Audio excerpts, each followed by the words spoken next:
अस्सलाम वालेकुम नाजरीन, मेरा नाम है इजहार अजीम और आप देख रहे हैं मेरा यूट्यूब चैनल तुलुए सहर हमसे है। नाजरीन, जब हमारे हौसले जवान हों, जब हमारे अंदर जोश और जज्बा हो, लगन हो, तो फिर हमें अपनी मंजिल को हासिल करने से कोई भी शख्स रोक नहीं सकता। फिर हम नामुमकिन को भी मुमकिन बना देते हैं। नाजरीन, हम तब हारते हैं, हम तब शिकस्त खाते हैं जब हम शिकस्त को कबूल कर लेते हैं। आज एक दिलचस्प कहानी में आपके लिए लेकर आया हूं। उससे पहले मेरी आपसे गुजारिश है कि आप इस चैनल को सब्सक्राइब कर दें, इसे लाइक कर दें।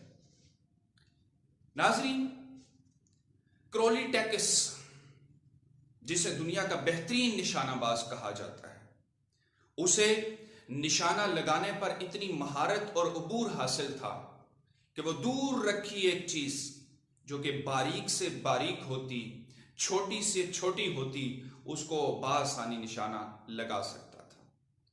वो दूर एक सुई रखता, चंद मीटर के फासले पर एक सुई रखता और फिर उसको निशाना लगाता। वो निशाना बाआसानी उस हदफ को हासिल कर लेता।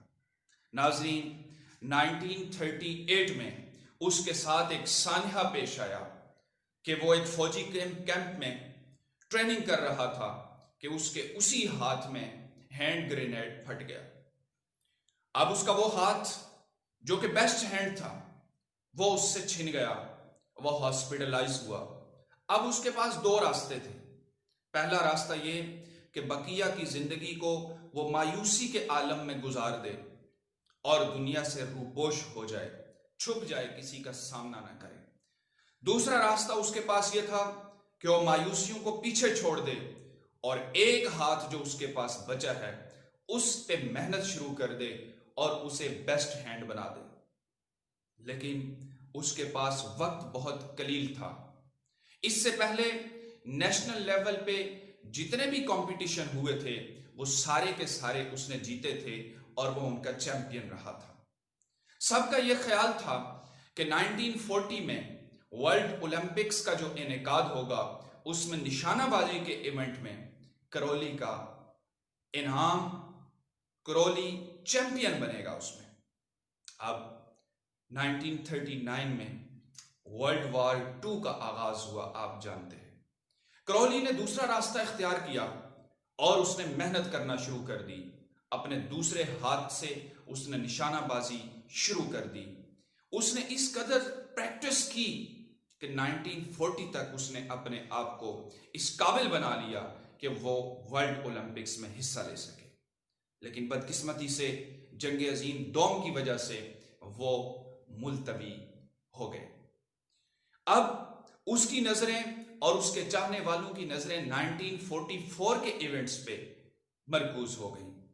लेकिन 1944 में भी वो मुकाबले नहीं हो सके।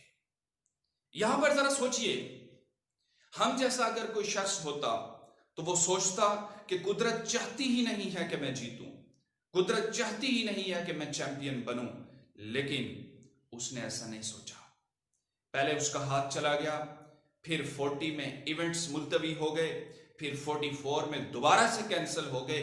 हम जैसा कोई शख्स होता तो मायूस हो जाता, लेकिन उसने ऐसा नहीं किया। अब उसने अपनी निगाहें 1948 के इवेंट्स पे मरकूज कर दी और बराबर वो प्रैक्टिस करता रहा। नाजरीन, 1948 के इवेंट्स में जब वो गया तो निशानाबाजों से जब उसकी मुलाकात हुई तो निशानाबाजों ने उसका शुक्रिया अदा किया कि आप यहां पर हमारी हौसला अफजाई करने के लिए आए हैं। उसने कहा, जनाब नहीं, मैं आपकी हौसला अफजाई करने के लिए नहीं, मैं आपका मुकाबला करने के लिए आया हूं। वो हैरान हुए। उसने कहा, मैं ना सिर्फ तुमसे मुकाबला करूंगा बल्कि ये मुकाबला जीतूंगा भी। फिर तारीख ने देखा, फिर फलक ने देखा, लोगों की निगाहों ने देखा कि उस शख्स ने 1948 में निशानाबाजी में चैंपियन वो बना। वो यहीं पर नहीं रुका।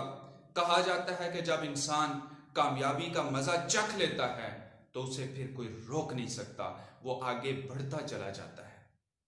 1952 میں دوبارہ سے ورلڈ اولمپکس کا مقابلہ ہوا. اس نے تاریخ رقم کر دی کہ 2 بار مسلسل اس نے نشانہ بازی میں چیمپئن کا ایوارڈ حاصل کیا. ناظرین، قدرت ہمیں کچھ بنانا چاہتی ہے لیکن ہم خود ہی شکست کو اپنے گلے لگا دیتے ہیں. اگر ہم جوش کے ساتھ، لگن کے ساتھ، محنت کے ساتھ آگے پیش قدمی کرتے رہیں منزل کی طرف، تو پھر ہم ناممکن کو بھی ممکن بنا سکتے ہیں، جیسا کہ کرولی ٹیکس نے کیا.